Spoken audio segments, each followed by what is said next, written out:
அன்பான நேயர்களே, காலை வணக்கம்.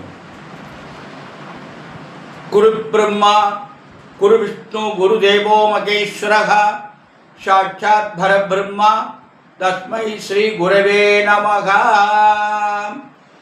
கல்லாலில் புடையமர்ந்து நான் மறை 6 அங்க முதல் கற்ற கேள்வி வல்லார்கள் ஆழ்வருக்கும் வாக்கு இருந்த பூரணமாய் மறைக்கு அப்பாலாய் எல்லாமாய் அல்லதுமாயிருந்ததனை இருந்தபடி இருந்து காட்டி சொல்லாமல் சொன்னவனை நினையாமல் நினைந்து பவத்தொடக்கை வெல்வார்.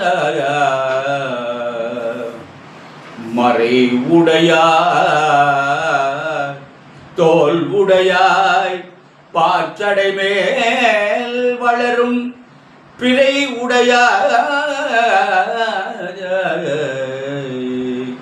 மறை உடையாய் தோல் உடையாய் பாச்சடை மேல் வளரும் பிறை உடையார் பிஞ்சகனே என்று உன்னை பேசினல்லால் குறை உடையார் குற்றம் ஓராய் கொள்கையினால் உயர்ந்த நிறை உடையார் இடர்களையாய் நெடுங்களம் மேயவனே.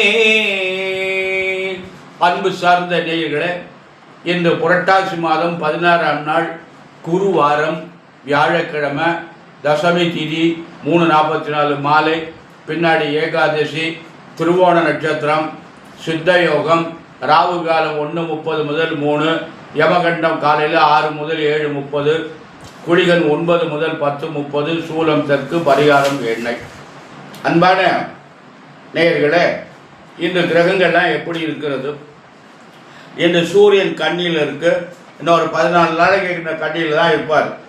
புரட்டாசி மாதம் பூரா அந்த கண்ணியில் இருப்பார்.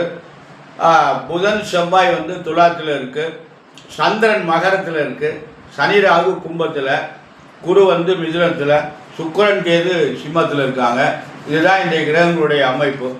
அன்பான நேயர்களே, இன்று ராசி பலன்கள்லாம் எப்படி இருக்குதுன்னு பார்ப்போம்.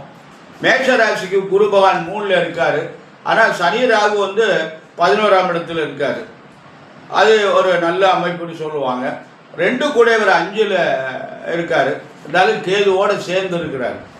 அதனால் இந்த மேஷ ராசிக்கு அவ்வளோ ஒரு சிறப்புன்னு சொல்வதற்கு வாய்ப்பில்லை அப்படிங்கிற ஒரு அமைப்பு.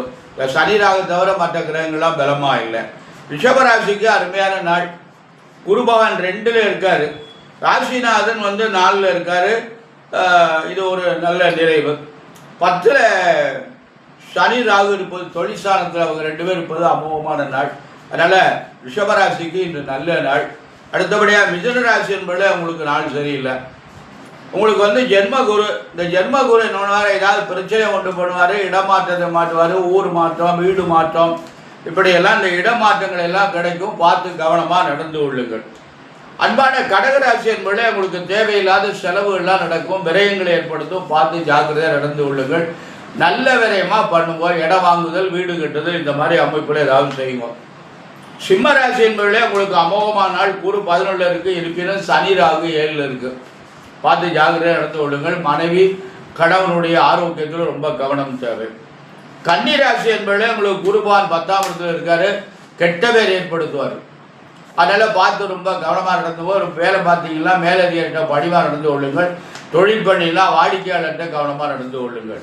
அன்பான கன்னிராசி என்பது ரொம்ப ஜாக்கிரதை. அன்பான துளாராசி என்பது அமோகமான நாள். உங்களுக்கு குரு பகவான் 9ஆம் இடத்துல இருக்கார். ஓடிப்போனவனுக்கு 9ஆம் இடத்துல குரு, ஆப்டவனுக்கு 8ஆம் இடத்துல சனின்னு ஒரு பழமொழி உண்டு. அது சும்மா சாதாரணமாக சொல்கிறது தான், ஆனால் உண்மைதான் நினைக்கிறது. அதனால் 9ஆம் இடத்துல குரு இருந்தால் அந்த ஜாதகருக்கு எந்த தோஷமும் கிடையாது.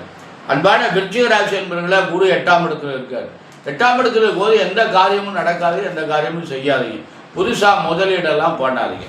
அன்பான தனுசு ராசி என்பது அமோகமான நாள். உங்களுக்கு தனுசு ராசி என்பதுக்கு சனி பகவான் 3ல், ராகு 3ல், குரு பகவான் 7ல், 10ஆம் அதிபதி 11ல் வந்துட்டார். 10ல் சூரியன். தொழிற்சாலம் பிரமாதமாக இருக்குது, வேலையெல்லாம் கிடைக்கும் உங்களுக்கு. அன்பான மகர ராசி என்பது உங்களுக்கு கொஞ்சம் சிரமமான நாள் தான்.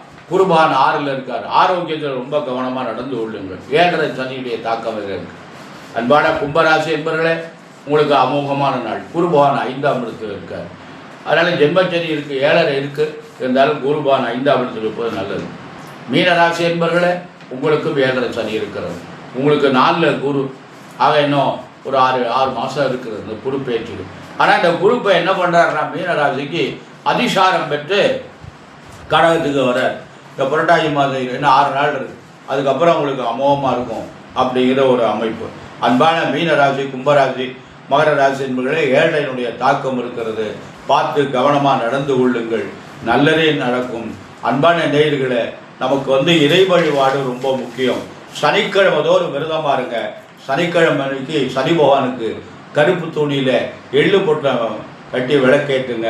ஒருத்தர் வச்ச விளக்கில் வைக்காதீங்க, தனியாக விளக்கு வைங்க, நல்லது. காக்காய்க்கு எள்ளு சாதம் வைத்து நிவர்த்தியம் செய்யுங்க. வச்சு நிவர்த்தியம் பண்ணிட்டு காக்காய் கொண்டு வைங்க. சனிக்கிழமை தோறும் அர்ச்சனை பண்ணுங்க. கோடரு திருப்பதிகம் என்ற ஒரு பதிகம் இருக்கிறது. அந்த பதிகத்தை காலை மாலை 2 வேளையும் பாராயணம் செய்யுங்க. ஞானசம்பந்தர் புவான் இயற்றிய பாடல் அது. அருமையான பதிகம். அந்த பதியத்தை காலமால பாராயணம் பண்ணிங்கன்னா நவகிரகத்தால் ஏற்படுகின்ற அனைத்து தோஷங்களும் நீங்கி நல்லர்கள் கிடைக்கும். அன்பான நேயர்களே, நாம் எல்லாரும் நலமுடன் வாழணும். அன்பான நேயர்களே, பிரார்த்தனை தான் நமக்கு முக்கியம். நமக்கு நேற்று சரஸ்வதி பூஜை. நேற்று புஸ்தகங்கள்லாம் வாசிக்கப்படாது, எழுதக்கூடாது, இதெல்லாம் செய்யப்படும். ஏன்னா எல்லாத்தையும் புஸ்தகம் தான் நமக்கு சரஸ்வதி. எல்லாத்தையும் எடுத்து வச்சு எல்லாம் முறைப்படி அதுகளுக்கு பூரா நேற்று பூஜை பண்ணி இன்றைக்கு தான் வாசிக்கணும், இன்றைக்கு தான் எழுதணும். அதனால் நேற்று எடிட்டிங் பண்ணலை. இன்றைக்கு புஸ்தகங்கள்லாம் வாசித்து எல்லாத்தையும் பார்க்கணும். குழந்தைகளுக்கு இன்றைக்கு தான் அந்த காலத்தில் பள்ளிக்கூடம் சேர்க்குற விஜயதசமி தான் பள்ளிக்கூடத்தில் சேர்க்குறது. அக்ஷரம் ஆரம்பம்னு சொல்கிறது. அக்ஷரம்னா எழுத்து. அந்த எழுத்து துவக்கம் இன்றைக்கு தான் பண்ணணும். இன்றைக்கு இந்த குழந்தைகளுக்கெல்லாம் பாடம் சொல்லிக் கொடுங்க, நல்லது. இன்றைக்கி விஜயதசமி அன்றைக்கி குழந்தைகளை பள்ளிக்கூடத்தில் சேர்ப்பது நல்லது, பாடங்கள் சொல்லிக் கொடுப்பது நல்லது. அன்பான நேயர்களை, இறை வழிபாடு பண்ணுங்கள். நம்முடைய குழந்தைகள் நலமுடன் நல்லா படிக்கணும். அந்த குழந்தைகளுக்கு நல்ல கை நிறைய சம்பாதிக்கணும். அந்த குழந்தைகள் நல்ல உத்தியோகம் கிடைச்சி நிறையா சம்பாதிக்கணும். அந்த குழந்தைகளுக்கு நல்ல வாழ்க்கை துணை அமையணும் என்று எல்லாம் வல்ல எம்பெருமான் சர்வேஸ்வரனையும் வள்ளல் பெருமான் வள்ளியின் மலாளன் முருகப்பெருமானையும் என் அன்னை பராசக்தி ஸ்ரீ முத்துமகாமாரியையும் பிரார்த்தனை செய்து நிறைவு செய்கிறேன். நன்றி, வணக்கம். இறைவா.